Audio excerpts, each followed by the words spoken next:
সন্ধ্যাবেলায় আবার চলে আসলাম হনুমান মন্দিরে। এবার বুলা আসলো আমার সাথে। বুলা বলল যে আমি তো সকালে আসতে পারি নাই, তাহলে একবার ঘুরে আসি। তা আমি বললাম যাই।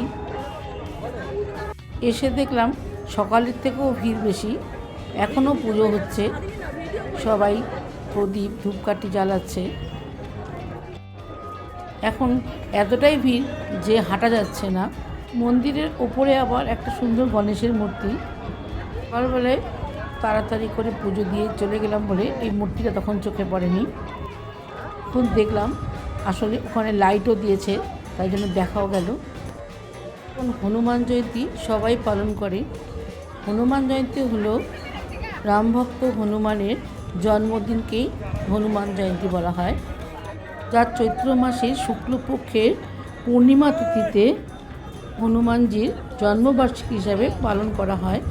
হনুমানজিকে ভগবান শিবের অবতার এবং রামের পরম ভক্ত হিসাবে পূজা করা হয়। এটি অশুভ শক্তির বিনাশ ও সংকট মুক্তির জন্য বিশেষ দিন। ওরা আবার এখান থেকে একটা পতাকা কিনল। মন্দিরের পাশেই লেখা আছে যে প্রসাদ বিতরণ করা হবে কালকে। সন্ধ্যাবেলায় এতটাই ভিড় যে দাঁড়িয়ে ভালো করে প্রণাম করাও যাচ্ছে না, তাও আমরা প্রণাম করে নিয়ে এবার বাড়ি চলে যাচ্ছি।